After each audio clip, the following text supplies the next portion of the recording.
Om Namo Bhagavate Vasudevaya. Om Namo Bhagavate Vasudevaya. Om Namo Bhagavate Vasudevaya.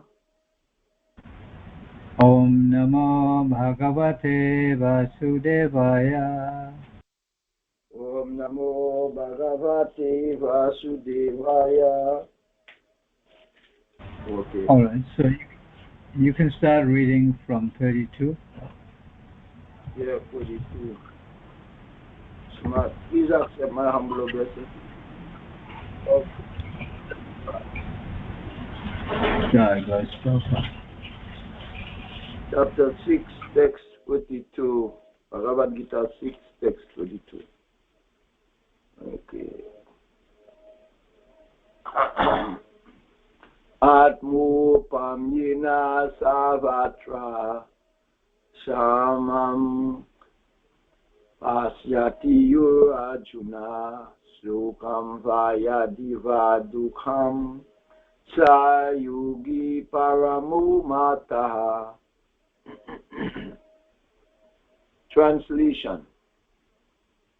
He is a perfect yogi who, by comparison to his own self, sees the true equality of all beings in both the happiness and the distress, O Arjuna. Purport. One who is Krishna conscious is a perfect yogi. He is aware of everyone's happiness and distress by dint of his own personal experience. The cause of the distress of a living entity is forgetfulness of his relationship with God. And the cause of happiness is knowing Krishna to be the supreme enjoyer of all the activities of the human being, the proprietor of all lands and planets, and the sincerest friend of all living entities. The perfect yogi knows that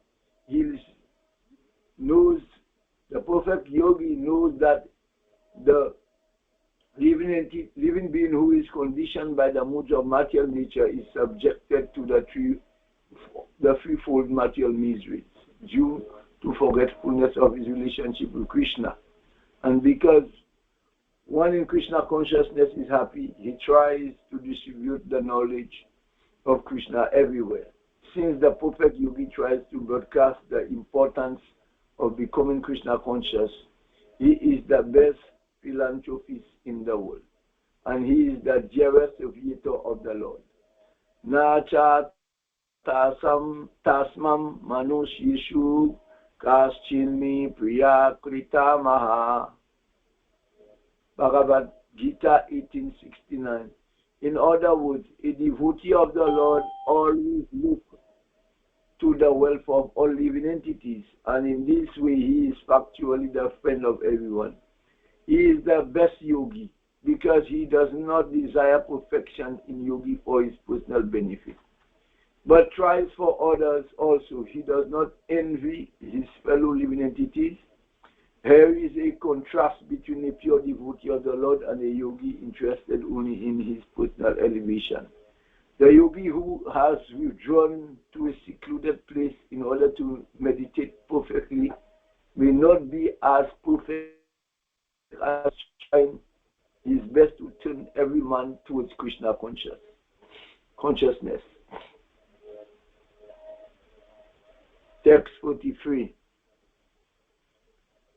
Arjuna uvacha yuyam yogastvaya prakta samyena madhusudana itasyaham napasyami chanchalat vat hitim stritram iram.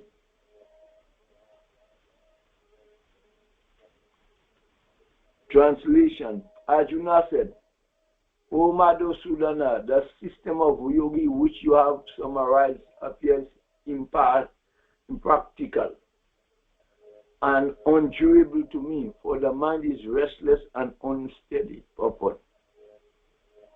The system of mysticism described by Lord Krishna to Arjuna, beginning with the words Sucho, that they say, and ending with Yogi Paramaha,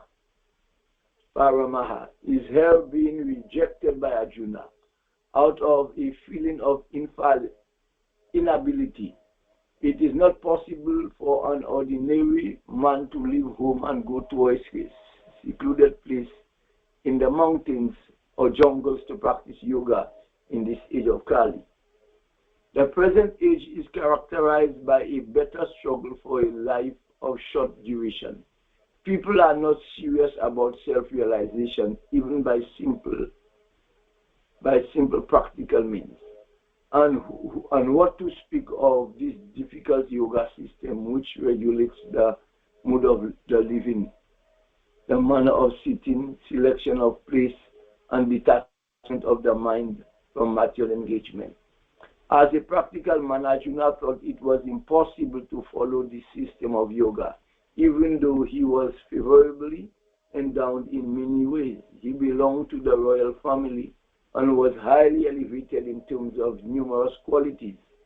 He was a great warrior, he had great longevity, and above all, he was the most intimate friend of Lord Krishna, the Supreme Personality of Godhead. 5,000 years ago, Arjuna had much better difficulties than we do now, yet he refused to accept this system of yoga. In fact, we do not find any record in history of his practicing it at any time. Therefore, this system must be considered generally impossible in this age of Kali. Of course, it may be possible for some very few rare men, but for the people in general, it is an impossible proposal. If there were two called schools and societies, although complacent, are certainly wasting their time. They are completely in ignorance of the desired goal.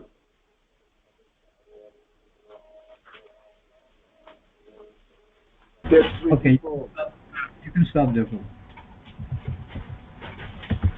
Varun, Prabhu, please accept my obeisances and glories to Prabhupada. And you can continue with text 34, please. Prabhuji, please accept my humble obeisances. All glories to Srila Prabhupada. Text number 34. Chanchalam hi manah Krishna pramathi balavadridam tasyaham nigraham manye vayor ivasu dushkaram. For the mind is restless, turbulent, obstinate, and very strong, O Krishna, and to subdue it, I think, is more difficult than controlling the wind. The mind is so strong and obstinate that it sometimes overcomes the intelligence, although the mind is supposed to be subservient to the intelligence. For a man in the practical world who has to fight so many opposing elements, it is certainly very difficult to control the mind. Artificially, one may establish a mental equilibrium toward both friend and enemy, but ultimately no worldly man can do so, for this is more difficult than controlling the raging wind. In the Vedic literature, Katha Upanishad 1:3-4, it is said, Atmanam Ratinam Vidhi Shariram Ratham Evacha Buddhim Tu Sarati Vidhi Manah Pragraham Evacha Indrani Hayan Ahur Vishayam Steshu Gocharam Atmendriya Mano Yuktam Bhukti Ahur Mani. The individual is the passenger in the car of the material body, and intelligence is the driver. Mind is the driving instrument and the senses are the horses. The self is thus the enjoyer or sufferer in the association of the mind and sense. So it is understood by great people. Intelligence is supposed to direct the mind, but the mind is so strong and obstinate that it often overcomes even one's own intelligence, as an acute infection may surpass the efficacy of medicine. Such a strong mind is supposed to be controlled by the practice of yoga, but such practice is never practical for a worldly person like Arjuna. And what can we say of modern men? The simile used here is appropriate. One cannot capture the blowing wind, and it is even more difficult to capture the turbulent one. The easiest way to control the mind, as suggested by Lord Chaitanya, is chanting Hare Krishna, the great mantra for deliverance in all things. The method prescribed is Savai Manah Krishna Padara Vindayu. One must engage one's mind fully in Krishna. Only then will there remain no other engagement to agitate the mind. Text 35. Shri Bhagavan Uvacha Asamshayam Mahabaho Mano Durnigraham Chalam Abhyasena tu Kaunteya Vairagyena cha Grihayate. Lord Shri Krishna said, O mighty armed son of Kunti, it is undoubtedly very difficult to curb the restless mind, but it is possible by suitable practice and by detachment. Purport. The difficulty of controlling the obstinate mind, as expressed by Arjun, is accepted by the personality of Godhead. But at the same time, he suggests that by practice and detachment, it is possible. What is that practice? In the present age, no one can observe the strict rules and regulations of placing oneself in a secret place, focusing the mind on the super soul, restraining the senses and mind, observing celibacy, remaining alone, etc., etc. By the practice of Krishna consciousness, however, one engages in 9 types of devotional service to the Lord. The first and foremost of such devotional engagements is hearing about Krishna. This is very powerful transcendental method for purging the mind of all misgivings. The more one hears about Krishna, the more one becomes enlightened and detached from everything that draws the mind away from Krishna. By detaching the mind from activities not devoted to the Lord, one can very easily learn Vairagya. Vairagya means detachment from matter and engagement of the mind in spirit. Impersonal spiritual, let me just read that again. Vairagya means detachment from matter and engagement of the mind in spirit. Impersonal spiritual detachment is more difficult than attaching the mind to the activities of Krishna. This is practical because by hearing about Krishna, one becomes automatically attached to the Supreme Spirit. This attachment is called Pareshanubhava, spiritual satisfaction. It is just like the feelings of satisfaction a hungry man has for every morsel of food he eats. The more one eats while hungry, the more one feels satisfaction and strength. Similarly, by discharging or devotional service, one feels transcendental satisfaction as the mind becomes detached from material objectives. It is something like curing a disease by expert treatment and appropriate diet. Hearing of the transcendental activities of Lord Krishna is therefore expert treatment for the mad mind, and eating the foodstuff offered to Krishna is the appropriate diet for the suffering patient. This treatment is the process of Krishna consciousness. Text 39. Okay, you can go.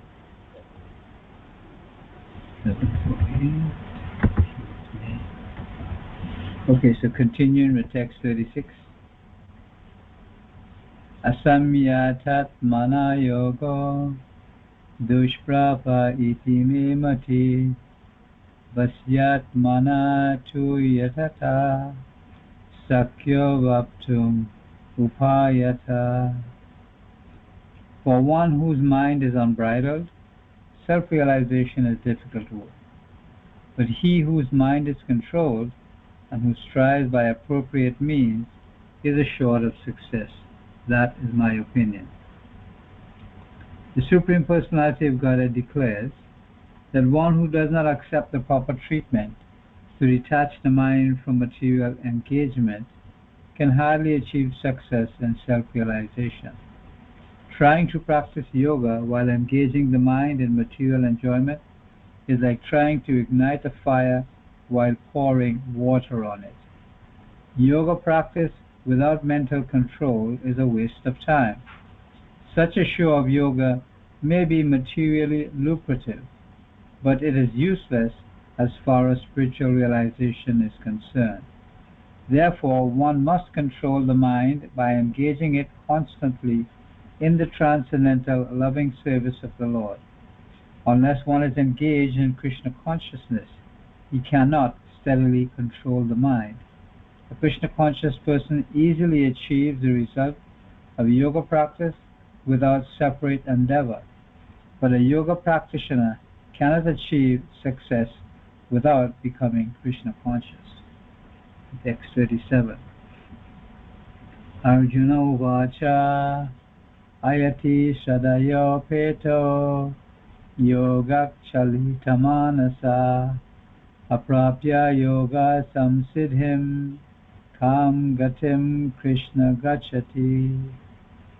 Arjuna said, O Krishna, what is the destination of the unsuccessful transcendentalist who in the beginning takes to the process of self-realization with faith, but who later desists due to worldly mindedness and thus does not attain perfection in mysticism? Go forth. The path of self-realization or mysticism is described in the Bhagavad Gita. The basic principle of self-realization is knowledge that the living entity is not this material body, but that he is different from it, and that is his happiness, is in eternal life, bliss, and knowledge. These are transcendental beyond both body and mind. Self-realization is sought by the path of knowledge, by the practice of the Eightfold Yoga system, or by Bhakti Yoga. In each of these processes, one has to realize the constitutional position of the living entity, his relationship with God, and the activities whereby he can re-establish the lost link and achieve the highest perfectional stage of Krishna consciousness. Following any of the above-mentioned three methods, one is sure to reach the supreme goal sooner or later. This was asserted by the Lord in the second chapter. Even a little endeavor on the transcendental path offers a great hope for deliverance. Out of these three methods, the path of Bhakti Yoga is especially suitable for this age because it is the most direct method of God realization.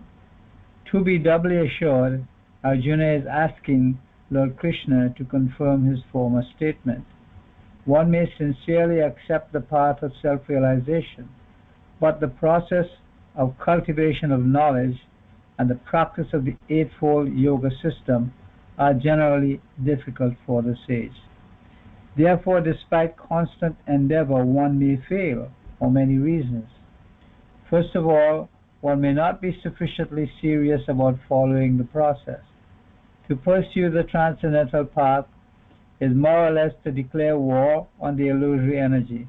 Consequently, whenever a person tries to escape the clutches of the illusory energy, she tries to defeat the practitioner by various allurements. A conditioned soul is already allured by the modes of material energy, and there is every chance of being allured again, even while performing transcendental disciplines. This is called Yoga Chalita Manasa, deviation from the transcendental path. Arjuna is inquisitive to know the results of deviation from the path of self-realization. Text 38. Kachin no bhaya vibrashtas china brahm eva nasyati apratishto mahabaho vimudho brahmanapati. O mighty Am Krishna, does not such a man who is bewildered from the path of transcendence fall away from both spiritual and material success and perish like a riven cloud with no position in any sphere? Purport. There are two ways to progress. Those who are materialists have no interest in transcendence. Therefore, they are more interested in material advancement by economic development or in promotion to the higher planets by appropriate work. When one takes to the path of transcendence, one has to cease all material activities and sacrifice all forms of so-called material happiness. If the aspiring transcendentalist fails, then he apparently loses both ways. In other words, he can enjoy neither material happiness nor spiritual success. He has no position. He is like a riven cloud. A cloud in the sky sometimes deviates from a small cloud and joins a big one. But if it cannot join a big one, then it is blown away by the wind and becomes a non-entity in the vast sky. The Brahmanapati is the path of transcendental realization through knowing oneself to be spiritual in essence, part and parcel of the Supreme Lord, who is manifest as Brahman, Paramatma, and Bhagavan. Lord Sri Krishna is the fullest manifestation of the Supreme Absolute Truth, and therefore one who is surrendered to the Supreme Person is a successful transcendentalist. To reach this goal of life through Brahman and Paramatma realization takes many, many births. Bahunam Janmanamanti. Therefore, the supermost path of transcendental realization is Bhakti Yoga or Krishna consciousness, the direct method. Okay, so Raghunandan, you can continue with 39.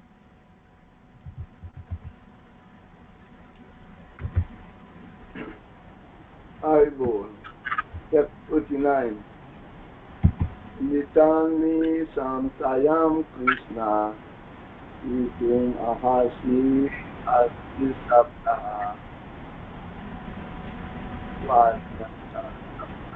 Vajaka, Chetanahi, Papaya,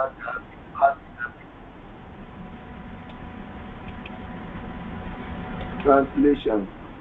This is my doubt, O Krishna, and I ask you to tell, but for you, no one is showing this doubt. Purport. Krishna is the perfect knower of past, present, and future. In the beginning of the Bhagavad Gita, the Lord said that all living entities existed individually in the past, they existed now in the present, and they continue to retain individual identity in the future, even after liberation from the material entanglement. So he has already cleared up the question of the future of the individual living entity. Now, Arjuna wants to know of the future of the unsuccessful transcendentalist.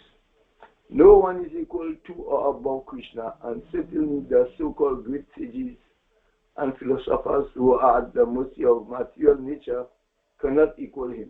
Therefore, the Vedic of Krishna is the final and complete answer to all doubts, because he knows past, present, and future perfectly. But no one knows him. Krishna and Krishna conscious devotees alone can know what is what. Text 40. Sri Bhagavan Uvacha Pradhana Vihan Namutra Vinashastasya Vidyate Nahi Kalyana Krit Kaschid Dugatim Tata Gachati. Translation. The Supreme Personality of Godhead said, Son of Pata, a transcendentalist engaged in auspicious activities does not meet with destruction either in this world or in the spiritual world. One who does good, my friend, is never overcome by evil. Purport. In the Srimad Bhagavatam 1.5.17, Sri Narad Muni instructs Yasadeva as follows. Siyagva swadamam charanam bhujanari Rajan aprakhuta patitatu yadi yatra uvavanhandram abhud amusyakim kuvritha aptu bhajatam swadamataha.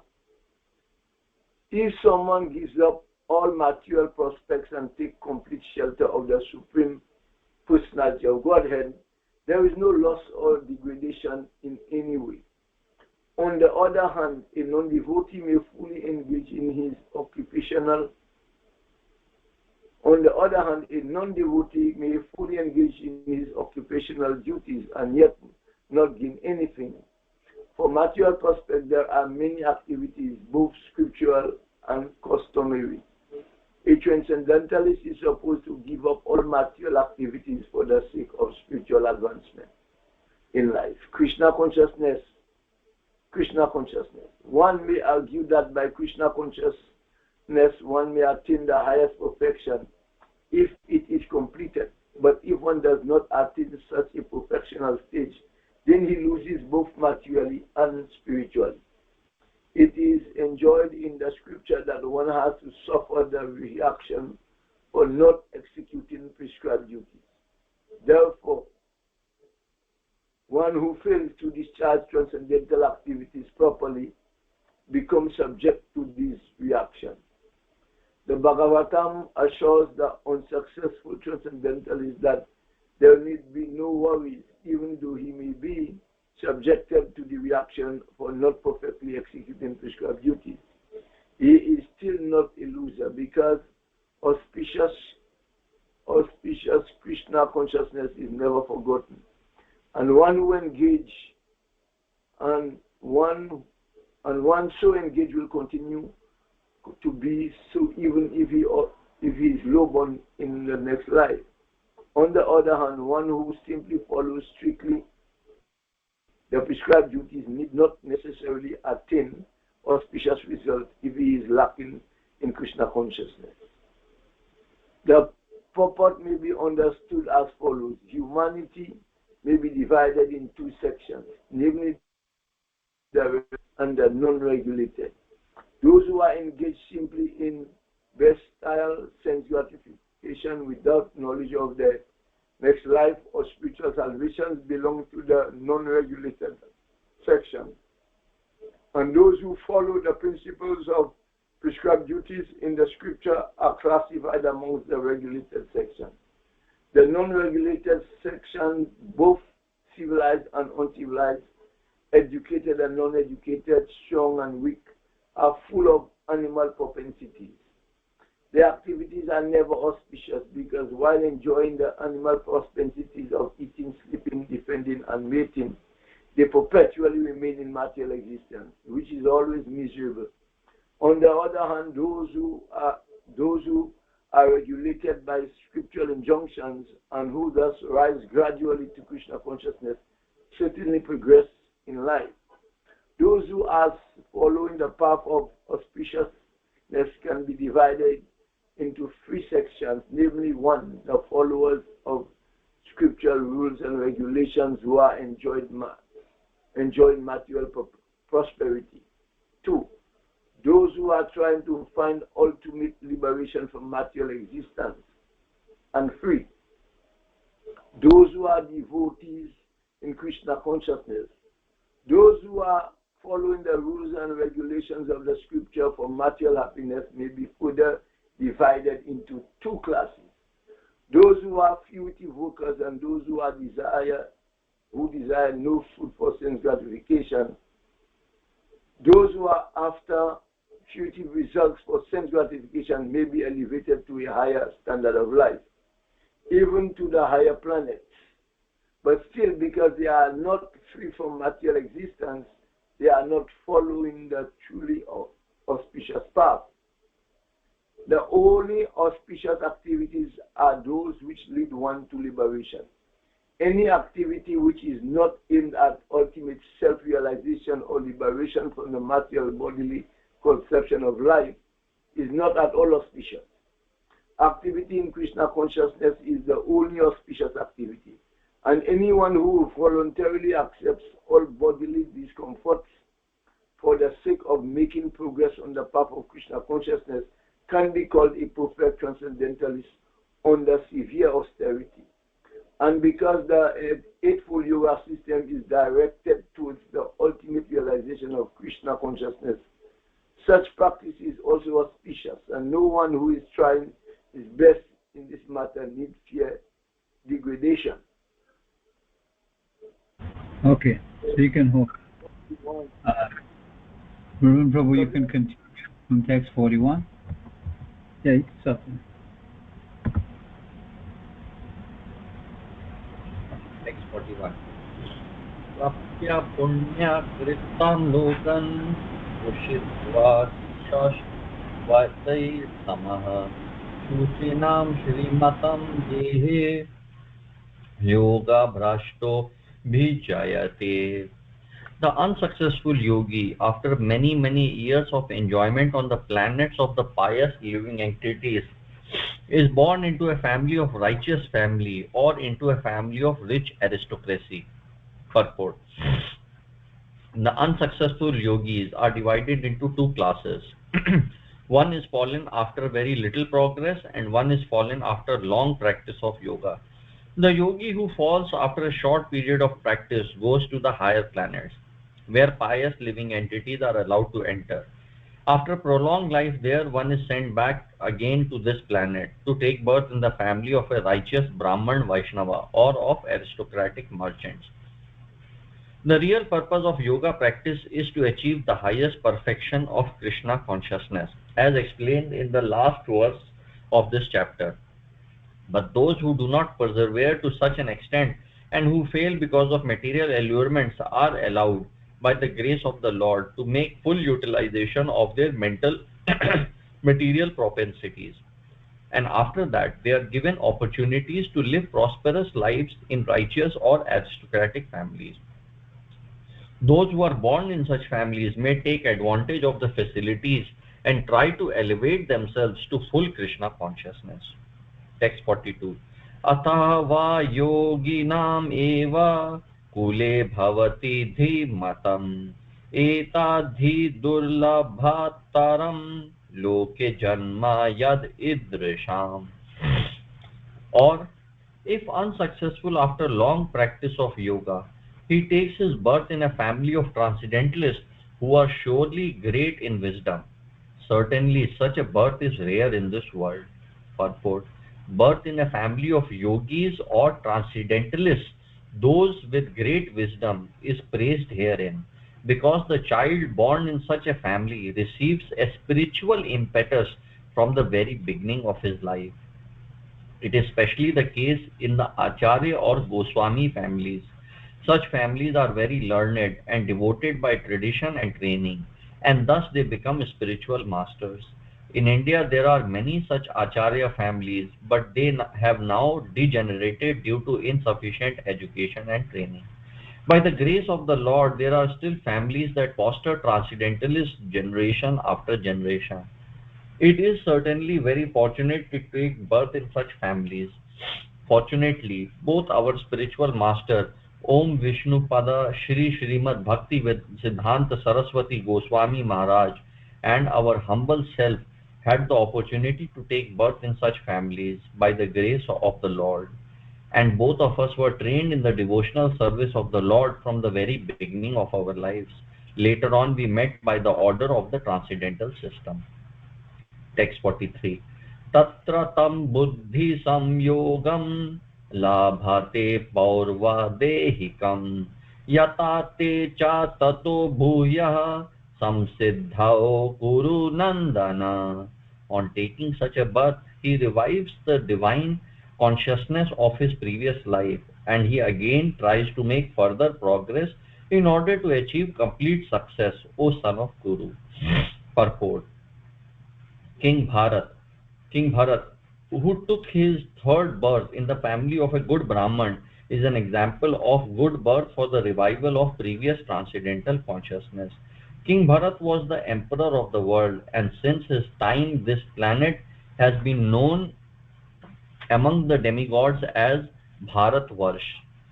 Formerly, it was known as Ilavrita Varsh.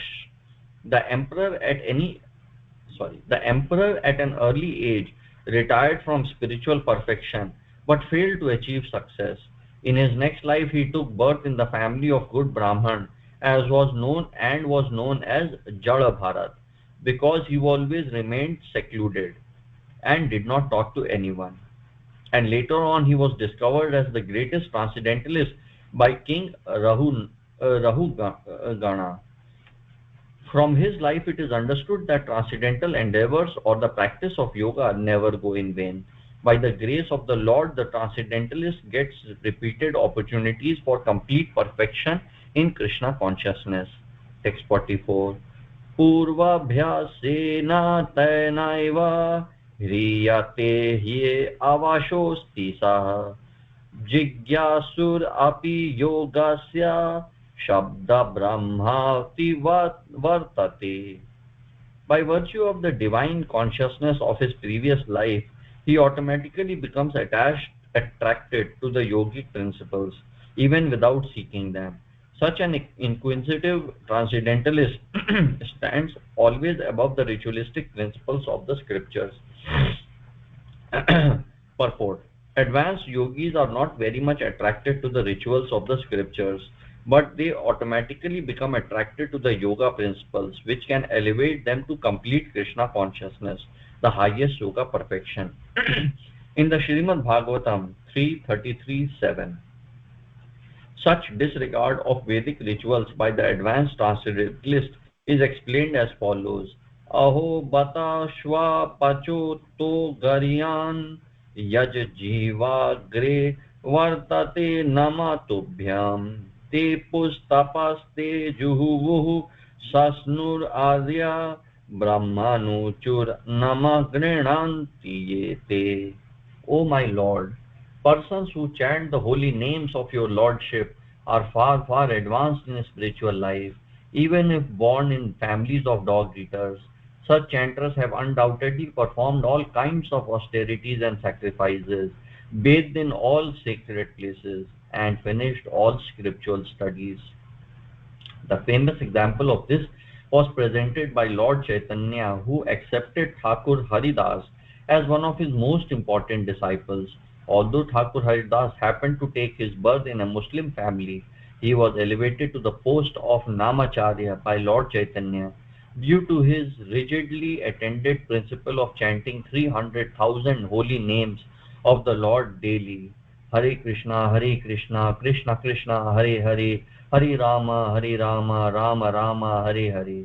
And because he chanted the holy name of the Lord constantly, it is understood that in his previous life he must have passed through all the ritualistic methods of the Vedas, known as Shabda Brahma. Unless, therefore, one is purified, one cannot take to the principles of Krishna consciousness or become engaged in chanting the holy name of the Lord. Hare Krishna. Okay, so you can hold them.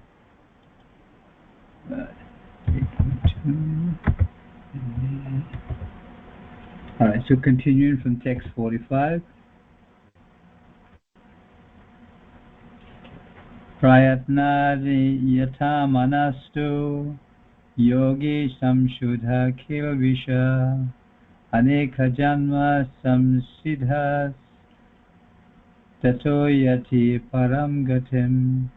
And when the yogi engages himself with sincere endeavor in making further progress, being washed of all contamination, then ultimately achieving perfection after many, many births of practice, he attains the supreme goal.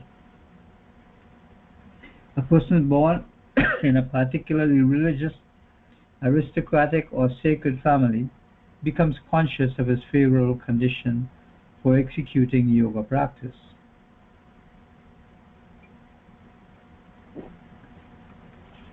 With determination, therefore, he begins his unfinished task, and thus he completely cleanses himself of all material contaminations. When he is finally free from all contaminations, he attains the supreme perfection, Krishna consciousness. Krishna consciousness is the perfect stage of being free from all contamination. This is confirmed in Bhagavad Gita 7:28. Tasyesham tuvantagatam papam jananam punya karmanam te dvandva moha nirmukta bhajante mam dridha brata.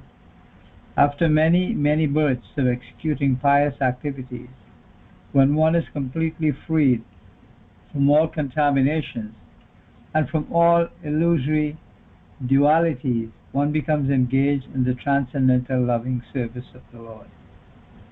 Text 46. Tapasvi bodhiko yogi jnani bhyopi mattodhika karmi chadhiko yogi tasmad yogi bhavarjuna. A yogi is greater than the ascetic, greater than the empiricist, and greater than the fruitive worker. Therefore, O Arjuna, in all circumstances, be a yogi. When we speak of yoga, we refer to linking our consciousness with the Supreme Truth. Such a process is named differently by various practitioners in terms of the particular method adopted. When the linking process is predominantly in fruitive activities, it is called karma yoga. When it is predominantly empirical, it is called jnana yoga. And when it is predominantly in devotional relationship with the Supreme, it is called bhakti yoga. Bhakti yoga, or Krishna consciousness, is the ultimate perfection of all yogas, as will be explained in the next verse. The Lord has confirmed herein the superiority of yoga, but he has not mentioned that it is better than bhakti yoga. Bhakti yoga is full spiritual knowledge, and therefore nothing can excel it. Asceticism without self-knowledge is imperfect. Empiric knowledge without surrender to the Supreme Lord is also imperfect. And fruitive work without Krishna consciousness is a waste of time. Therefore, the most highly praised form of yoga performance here is Bhakti Yoga, and this is still more clearly explained in the next verse, 47.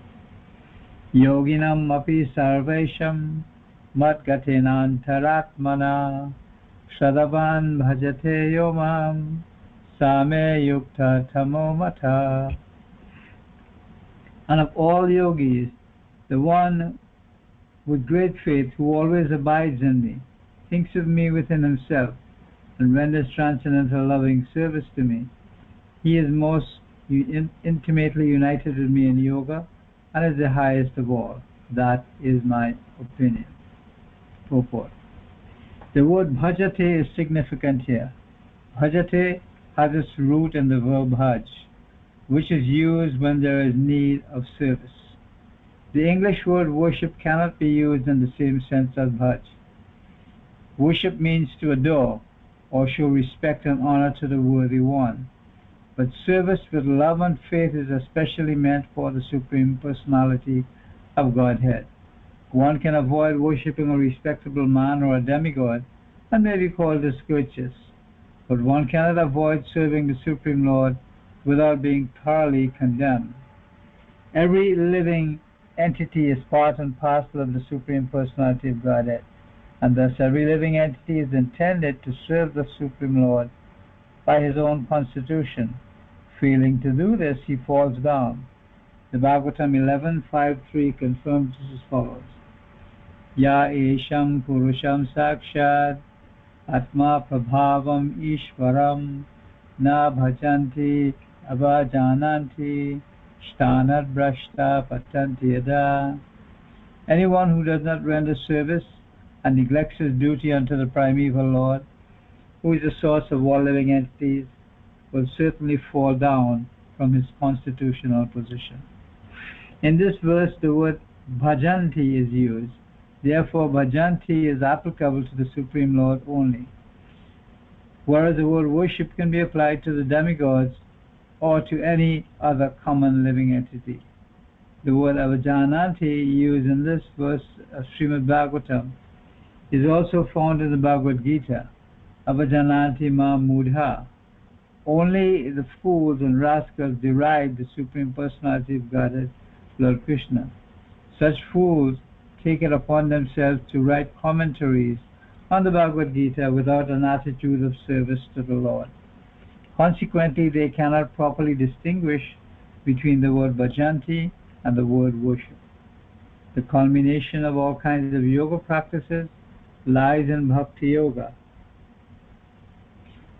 All of the yogas are but means to come to the point of bhakti in Bhakti Yoga. Yoga actually means Bhakti Yoga. All other yogas are progressions toward the destination of Bhakti Yoga. From the very beginning of Karma Yoga to the end of Bhakti Yoga is a long way to self-realization. Karma Yoga, without fruitive results, is the beginning of this path. When Karma Yoga increases in knowledge and renunciation, the stage is called Jnana Yoga. And when Jnana Yoga increases in meditation on the Supersoul by different physical processes, and the mind is on him, it is called Astanga Yoga. And when one surpasses the Astanga Yoga and comes to the point of the Supreme Personality of Godhead, Krishna, it is called Bhakti Yoga, the culmination. Factually, Bhakti Yoga is the ultimate goal, but to analyze Bhakti Yoga minutely, one has to understand these other yogas. The yogi who is progressive is therefore on the true path of eternal good fortune. One who sticks to a particular point and does not make further progress is called by that particular name. Karma Yogi, Jnana Yogi, Dhyana Yogi, Raja Yogi, Hatha Yogi, etc. If one is fortunate enough to come to the point of Bhakti Yoga, it is to be understood that he has surpassed all other yogas. Therefore, to become Krishna conscious is the highest stage of yoga.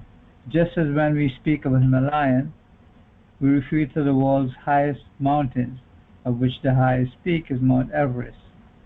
And that's considered to be the culmination. It is by great fortune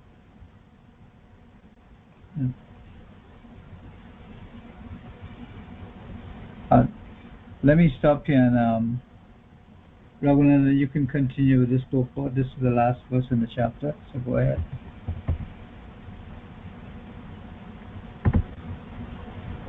Haribol. It is by great fortune that one can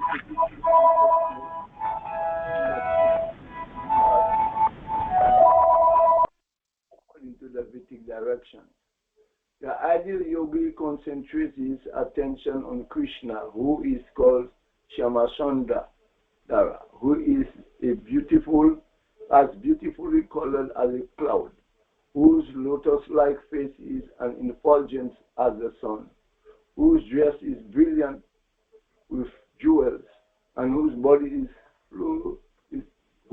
is flower garlanded, illuminating all sides in his gorgeous luster, which is called Brahma Jyoti. He incarnates in different forms such as Rama, Narasimha, Braha, and Krishna, the Supreme Personality of Godhead, and he descends like a human being as the son of Mother Yashoda, and he is known as Krishna, Govinda, and Vasudeva. He is the perfect child, husband, friend, and master, and he is full with all opulences and transcendental qualities. If one remains fully conscious of these features of the Lord, he is called the highest yogi. This stage of highest perfection in yoga can be attained only by Bhakti Yoga, as is confirmed in all Vedic literatures.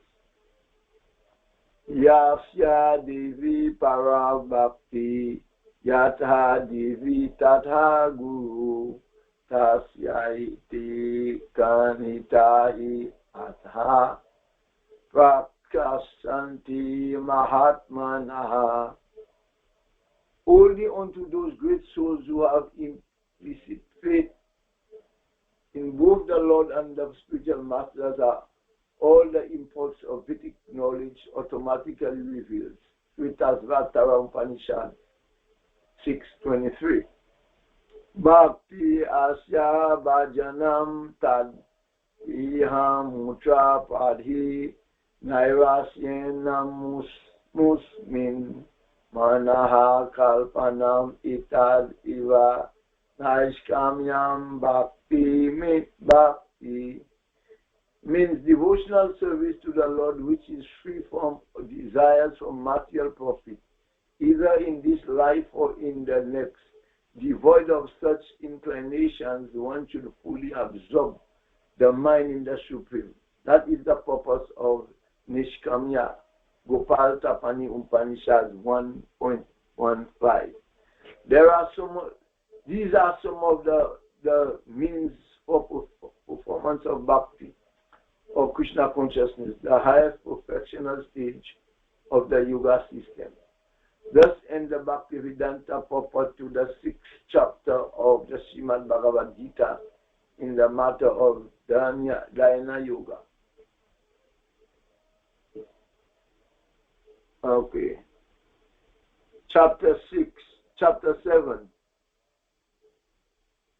Knowledge of the Absolute. 7, chapter 1. Sri Bhagavan Uvacha Mai Asakta Manaha Prata Yogam Yugan Mad Arasya Asmanasyam Samagram Yataha Janasyasi Tats Janu. Translation. The Supreme Personality of Godhead said, "Now hear, O son of Partha, how by practicing yoga in full consciousness of me, with mind attached to me, you can know me in full, free from doubts." Purpose. In this 7th chapter of Bhagavad Gita, the nature of Krishna consciousness is fully described. Krishna is full in all opulences, and how he manifests such opulences is described here. Also, 4 kinds of fortunate people who become attached to Krishna and 4 kinds of unfortunate people who never take to Krishna are described in this chapter. In the first 6th chapter of Bhagavad Gita, the living entity has been described as non-material spirit souls capable of elevating himself to self-realization by different types of yogas. At the end of the 6th chapter, it has been clearly stated that the steady concentration of the mind upon Krishna, or in other words, Krishna consciousness, is the highest form of all yoga. By concentrating one's mind upon Krishna, one is able to know the absolute truth completely, but not otherwise. Impersonal Brahma-jyoti or localized Paramatma realization is not perfect. Is not perfect knowledge of the absolute truth, because it is practical, full. It is practical, full, and scientific knowledge is Krishna, and everything is revealed to the person in Krishna consciousness. In complete Krishna consciousness, one knows that Krishna is the ultimate knowledge beyond doubt. Different types of yoga are not stepping stones. Different types of yoga are only stepping stones on the path of Krishna consciousness. One who takes directly to Krishna consciousness automatically knows about Brahma Jyoti and Paramatma in full. By practice of Krishna consciousness yoga, one can know everything in full, namely the absolute truth, the living entities, the material nature, and the manifestation with paraphernalia. One should therefore begin yoga practice as directed in the last verse of the 6th chapter. Concentration of the mind upon Krishna, the Supreme, is made possible by prescribed devotional service in 9 different forms, of which Savanam is the first and most important. The Lord therefore says to Arjuna, the Tat Chanu, or hear from me. No one can be a greater authority than Krishna, and therefore, by hearing from him, one receives the greatest opportunity to become a perfectly Krishna conscious person. One has therefore to learn from Krishna directly or from a pure devotee of Krishna, and not from a non-devotee upstart, puffed up with academic education. In the Srimad Bhagavatam, this process of understanding Krishna, the Supreme Personality of Godhead, the Absolute Truth, is described in the 2nd chapter of the 1st canto as follows. Srivatam Swakataha Krishna Punya Sravana Kritanaha Hadi Antastihohi Abdhandrani Vidunuti Sruhit Satam Nasta Prayesu Abhadrisu.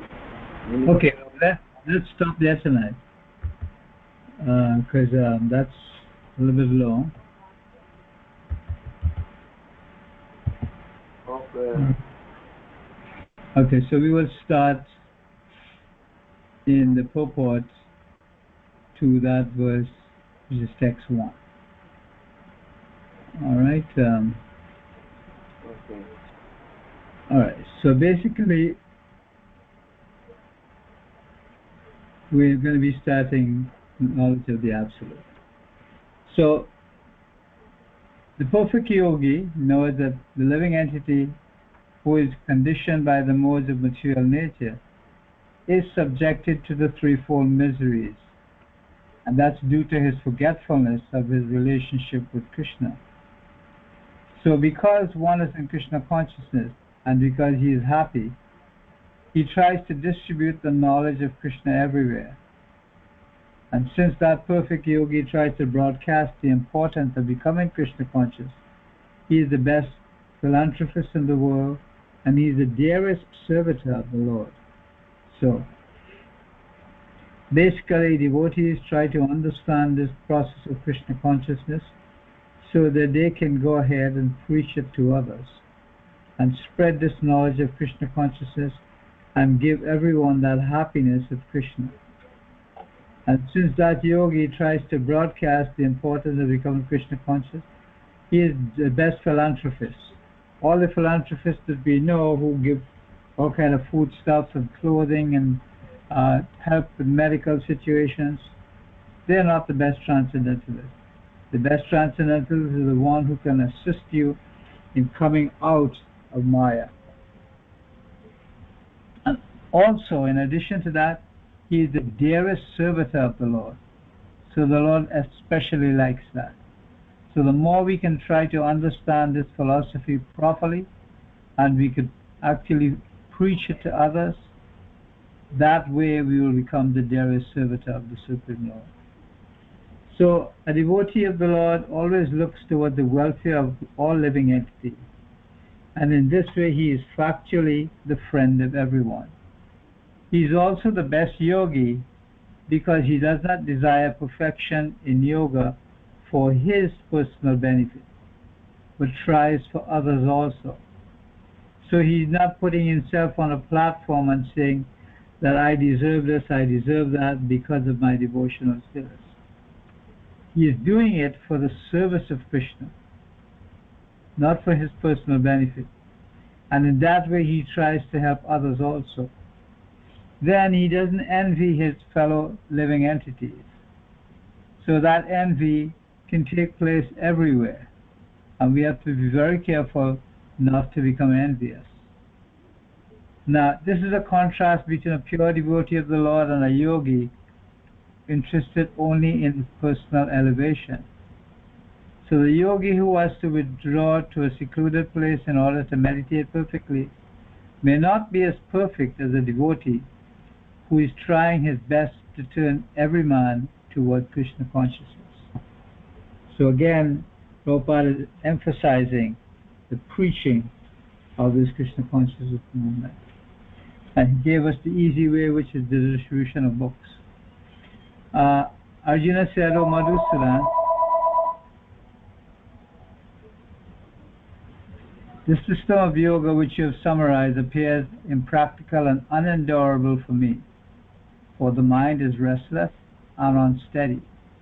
So that dhyana yoga is the process of yoga, but in this age it's very difficult. And he's saying to Krishna, the mind is restless, turbulent, obstinate, and very strong, Krishna, and to subdue it, I think, is more difficult than controlling the wind. So this is how he looks at it. It's very difficult to control the mind. So Then Yes. he's asking Krishna about the person who falls away from devotional service. Now he says, does not such a man who is bewildered from the path of transcendence fall away from both spiritual and material success and perish like a riven cloud with no position in any sphere? So he's saying that if someone takes the Krishna consciousness and falls away, then he loses everything. He loses material success because he didn't pursue that, and then he loses his spiritual success because he didn't complete that. So he's like, he will perish.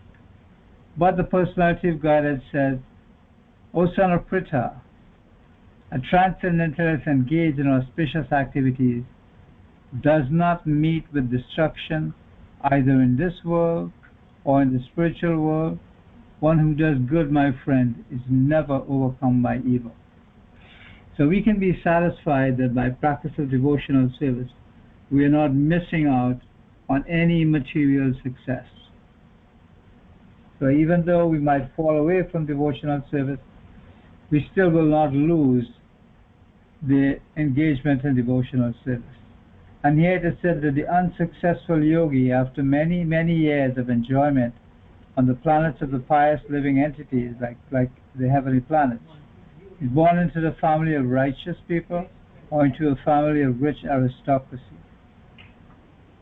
So you find that people who are practicing Krishna consciousness, they are having children, and these children only know a life of Krishna consciousness. They don't know anything else. Then also there are people who are born in rich families, and because they have everything, they are not satisfied with material engagement, and so they come searching for Krishna consciousness.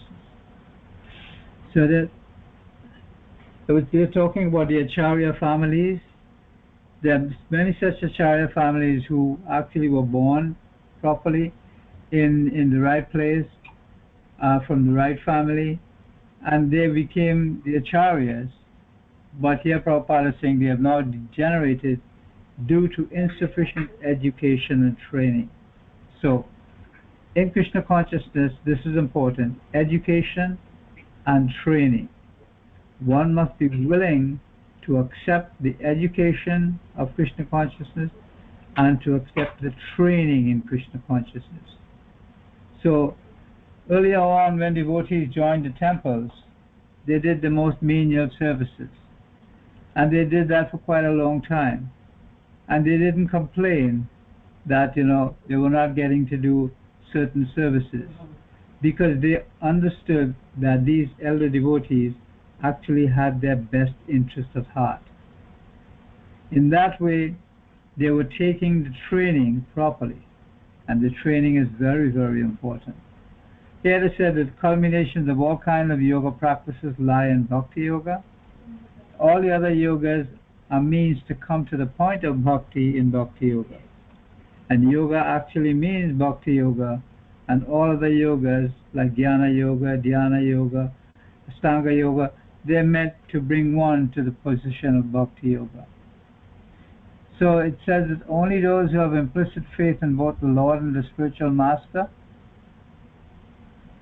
are the imports of Vedic knowledge automatically revealed. So it is not that we garner this knowledge, but this knowledge is revealed to us by the mercy of the spiritual master and the Lord. So we can't take at any point in time the position that we are performing devotional service and we get this because of our performance. It comes because of that implicit faith in the Lord and the spiritual master, and then the knowledge is revealed to us. We get it as a gift. And then of all the yogis, Yoginam api sarvesham mat gatenantaratmana shadavan bhajate yomam sarme yuktatamo mata. The one who renders transcendental loving service to me, that's the Supreme Lord speaking, says he is most intimately united with me in yoga and is the highest of all. That is my opinion. So although the chapter is on Dhyana Yoga, the emphasis is on Bhakti Yoga. All through the chapter, in the purport, Prabhupada made that the emphasis on Bhakti Yoga, and also Krishna gave that the emphasis on Bhakti Yoga, saying that all the other yogas are means to come to the point of Bhakti. So I think we can stop here. And does anyone have any comments or questions or realizations on the subject matter? So basically, Prabhuji, in this one, the last verse that we were reading, Shravanam is in the Bhakti Yoga. There were 9 different processes of doing Bhakti Yoga. I think Shravanam is the topmost one. It says so. Basically, hearing from Lord Krishna, as in reading Bhagavad Gita, or reading about Lord Krishna from the devotees, as in reading these purports. So this is I guess I'm glad to know that this is like one of the topmost ways of doing Bhakti Yoga, the readings that we do. And it seems like almost all the activities associated with the temple, ISKCON temple, of course they are all Bhakti Yogas, like like the Harinam Sankirtan and like these type of classes. So yeah, I, yeah, it's very encouraging to hear that, I think. Yeah, and the Prahlad Maharaj gives the 9 processes of bhakti, and the first one is Shravanam, and then Kirtanam. So first you have to hear, and then you chant. You know, Shravanam, Kirtanam, then remember Vishnu Smanam, then Archanam, Dasyam. You know, so this is how you come up in the line, but it starts with Shravanam. So that's very important. Hearing is very, very important. All right, so we can stop here tonight, and at this point in time, Srila Prabhupada ki jai, Srila Bhagavad Gita ki jai, God of Premanandi, Hari Hari Bol.